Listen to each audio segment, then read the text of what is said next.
तपसील जाति आदिवासी प्रकटन सैनिक कृषि विकास शिल्प केंद्र एक संगठन है जिसके पदाधिकारी और अन्य सदस्य पश्चिम बंगाल और भारत के 15 अन्य राज्यों के किसान प्रभावशाली व्यक्ति कृषि तकनीशियन हैं जो 29 नवंबर को दिल्ली के कॉन्स्टिट्यूशन क्लब ऑफ इंडिया में प्राकृतिक खेती पर राष्ट्रीय संगोष्ठी में भाग ले रहे थे ताकि भारत में प्राकृतिक खेती के संदेश पर विचार विमर्श किया जा सके और उसका प्रचार प्रसार किया जा सके। शंभो नमस्कार, मैं सोमेन कोले हूँ, सचिव तपसील जाति आदिवासी प्राक्तन सैनिक कृषि विकास शिल्प केंद्र। आज हमारा कॉन्स्टिट्यूशन क्लब में जो प्रोग्राम हो रहा इसमें हमारा पश्चिम बंगाल से 100 जो हमारा अधिकारी या पदाधिकारी हैं पूरा स्टेट से सब यहाँ पे मौजूद हैं।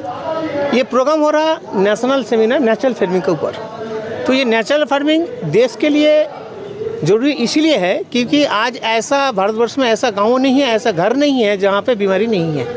लेकिन ये देखना चाहिए बीमारी कहां से उत्पत्ति होता है। पहले अगर हम लोग 20 साल 30 साल पहले चला जाएंगे तो देखा जाएगा उस टाइम इतना बीमारी था, लेकिन ऐसा बीमारी था नहीं।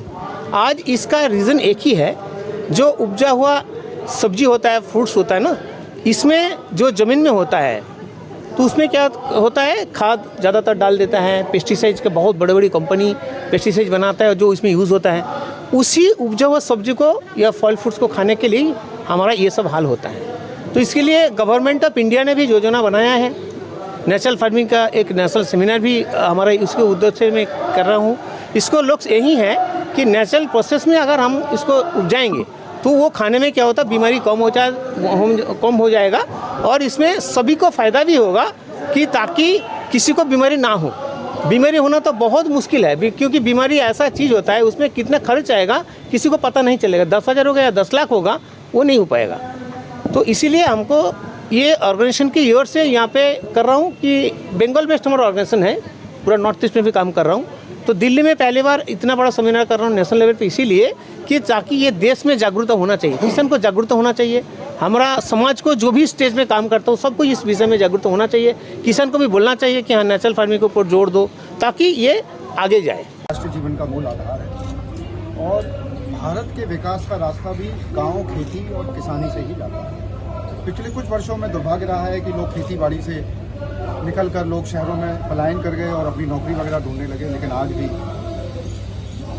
खेती अभी भी उत्तम है, लेकिन उसको लाभ का सौदा कैसे बनाएं, कैसे उसमें युवा या नया आने वाला किसान है उसको कैसे उसकी तरफ बढ़े, उसके लिए सरकार की तरफ से प्रयास किया जा रहा है। मैं खेती किसानी को आगे बढ़ाना है तो मैं उसके लिए उपभोक्ता को भी मैं उसमें शामिल करना चाहूँगा, क्योंकि आप हम सब लोग उपभोक्ता भी हैं। कृषि उत्पाद आप हम सब लोग भी घर पर खाते हैं। तो मैं सभी लोगों से आह्वान करना चाहूँगा कि जो भी किसान अच्छा उत्पाद तैयार करता है, उगाता है, पैदा करता है, तो हम लोगों की भी जिम्मेवारी बनती है कि उसको उचित मूल्य दें। हम लोग क्या करते हैं कि मॉल में चले जाते हैं, सब्जी मंडी में चले जाते हैं, जो सबसे सस्ती सब्जी होगी, जो सबसे सस्ता उत्पाद होगा वो खरीदने का प्रयास करते हैं और अपनी बचत को करने का प्रयास करते हैं। यहीं से ही कृषि का भी दुर्भाग्य चालू हो जाता है। अगर किसान अच्छा उत्पाद पैदा कर रहा है तो उसको उचित मूल्य भी तो दें। तो मैं यहाँ पर रहने वाले सभी दिल्ली में रहने वाले विशेष रूप से उपभोक्ताओं से भी अनुरोध करूँगा कि अच्छे किसानों को पहचानें और उनसे अच्छा उत्पाद लें। प्राकृतिक कृषि को अगर आगे बढ़ाना है तो हम लोगों को पुनः प्रकृति की ओर लौटना पड़ेगा।